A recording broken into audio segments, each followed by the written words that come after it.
Hey guys, welcome back to my channel. Follow कीजिए, तो follow मतलब सब्सक्राइब कीजिए। यूट्यूब पे तो सब्सक्राइब होता है। तो आज हमारा एनिवर्सरी है, 22वां एनिवर्सरी है। तो बहुत साल हम लोगों ने खुशी खुशी बिताया, खुशी खुशी ही बीत रहा है। और भगवान करे और आप लोगों का आशीर्वाद हो तो खुशी खुशी ही बीतेगा। यही हम हमेशा प्रार्थना करेंगे कि हमें ऐसा ही आशीर्वाद सबसे मिले कि जितना साल हम 22 साल काटे हैं खुशी खुशी ना, अगर ज़िंदगी छोटी हो या बड़ी हो, हमारा साल ऐसा ही कटे। क्योंकि शादीशुदा जो ज़िंदगी होती है ना, वो एक दूसरे के लिए होता है, खुद के लिए नहीं होता है, एक दूसरे के लिए होता है। अगर आप एक दूसरे को समझ पाते हैं, अगर नहीं भी समझ पाते हैं, एक दूसरे को प्यार करते हैं, उनका केयर करते हैं, तो समझने की ज़रूरत नहीं है, वही आपको सब कुछ करवा देगा। तो हमारा प्यार जो है, हमारा शादी और प्यार से बहुत अलग अलग नाता है। क्योंकि हमारा शादी जब हुआ तो छोटा सा बात बता रहे अपनी शादी को लेके कि शादी हमारी मर्ज़ी से नहीं हुई थी। हमारी शादी जो हुई थी हमारी मम्मी की मर्ज़ी से हुई थी। हमारी मम्मी को ये पसंद थे, बहुत पसंद थे, और हमारी उम्र नहीं हुई थी शादी करने का। तो इनका पढ़ाई चल रहा था और हमारा भी पढ़ाई चल रहा था। बहुत कम उम्र थी हमारी और इनकी उम्र हो चुकी थी। इनकी भी बहुत उम्र नहीं थी, इनकी भी मतलब इनके मम्मी को एक बहू चाहिए, मतलब बेटी चाहिए थी।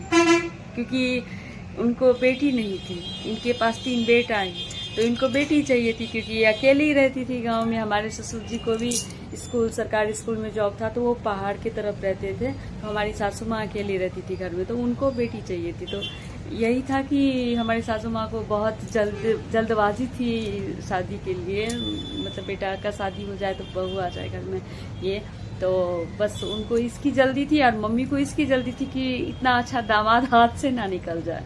हे भगवान, बस इसलिए हमारी शादी करवा दी। तो शादी जब करवाई तब हम बहुत नाटक किए। ये नाटक किए कि हम अभी शादी नहीं करेंगे, हमको हमारी पढ़ाई लिखाई जारी रखनी, हम पढ़ेंगे। और मम्मी पापा भी खिलाफ थे शादी के, लेकिन मम्मी बोली कि नहीं, शादी करवाएंगे तो अभी करवाएंगे और उसी लड़के से करवाएंगे। तो उसी लड़के से और उसी वक्त हमारी शादी हो गई। यानी कि मतलब फरवरी में बात फिक्स हुआ और मार्च में 3 तारीख को अचानक से मम्मी टिकट ली और 10 मार्च आज के दिन हमारी शादी हो गई। देखिए कितना जल्दबाजी में हुआ। जैसे लड़की अब की लड़की तो नहीं मानेगी, अब की लड़की तो माँ बाप का कहा कभी नहीं मानती है। लेकिन हमारे टाइम में मम्मी पापा का कहा सीधे पत्थर का लकीर रहता था, जो कहते थे वो करते थे हम लोग। तो इसीलिए हमारी शादी बहुत जल्दी हो गई, बहुत जल्दी हो गई। तो अब के लोग शादी नहीं निभाते हैं, बिल्कुल नहीं निभाते हैं। जितनी जल्दी शादी करने की रहती है उतनी ही जल्दी शादी को तोड़ने की रहती है।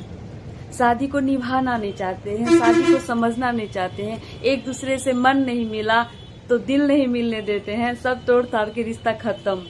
परिवार भी कहीं ना कहीं मजबूर हो जाता है कि लड़कियों का शादी नहीं टिक रहा है, दोनों खुश नहीं है, तो अब क्या कर सकते हैं। तो यही है कि आपका शादी नहीं टिक पाता है। हर जगह की बात, हमारे मिथिलांचल में ही ऐसा कम होता है, लेकिन हर जगह हम यही देखते हैं कि शादी बहुत तेजी से करते हैं लड़का लड़की, बहुत जल्दी जुनून में आके, लेकिन बहुत जल्दी टूट जाता है ऐसा शादी।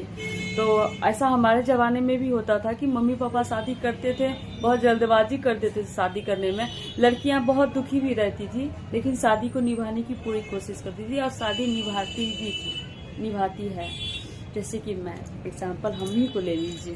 तो अब के शादी के लिए मैं यही कहना चाहूँगी कि कोशिश कीजिए, हर छोटा मोटा कोशिश कीजिए शादी को बचाने का। शादी हाँ, तो गाइस मैं बोल रही थी कि मतलब आजकल के लड़का लड़की है ना जो शादी करते बहुत तेजी से, तो अगर सब कुछ छोड़ छाड़ के आप शादी करते हैं, ठीक, अगर सब कुछ छोड़ छाड़ के आप फैमिली को छोड़ते हैं, दुनिया वालों की परवाह छोड़ के शादी करते हैं, तो प्लीज़ उस शादी को निभाइए, उस शादी को समय दीजिए, उस शादी में अपना पूरा 100% लगाइए। अगर आप दुनिया को छोड़ के अगर उस लड़की को लेके आए हैं, शादी की है अपने रिस्क पे तो उसको निभाइए। और हाँ, जो अरेंज मैरिज करता है उसके लिए भी मैं बोलना चाहूँगी कि अगर अरेंज मैरिज है तो मैरिज तो है ना, भगवान को तो मंजूर हुआ, इसीलिए आपका शादी हुआ उनके साथ।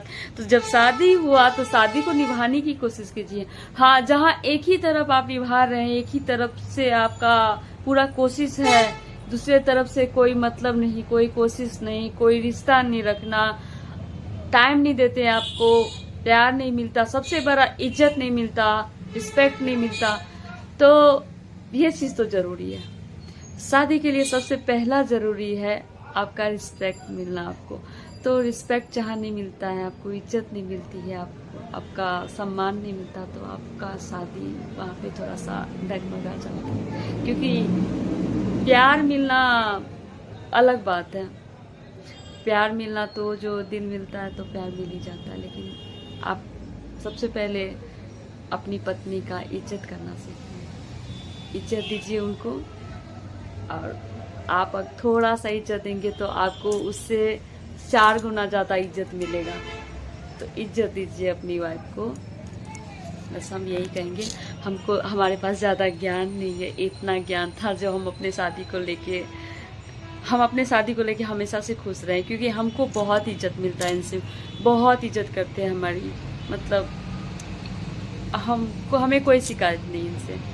हमारे पापा नहीं रहे तो ऐसा लगा नहीं कि हमारे पापा अकेला छोड़ दिए हमको, मतलब इनसे हमको ना बहुत प्यार मिला, बहुत प्यार मिला।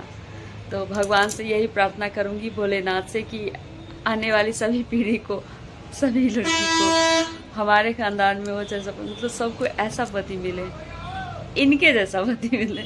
हमको हमारे पति पे बहुत गर्व है, इतना ही बोलना चाहेंगे। तो ये ब्लॉग हमारा यही ख़त्म करते हैं। आप लोग भी पक गए होंगे हमारे भाषण से, लेकिन ये भाषण मैंने मेरे दिल से दिया है। आप लोग इसको प्लीज़ भाषण में मत लीजिएगा, हमारी फीलिंग समझिएगा, दिल से बोले हैं सब कुछ। तो चलिए मिलते हैं नेक्स्ट ब्लॉग में। आज का ब्लॉग ये ब्लॉग स्पेशल था, तो बाय बाय।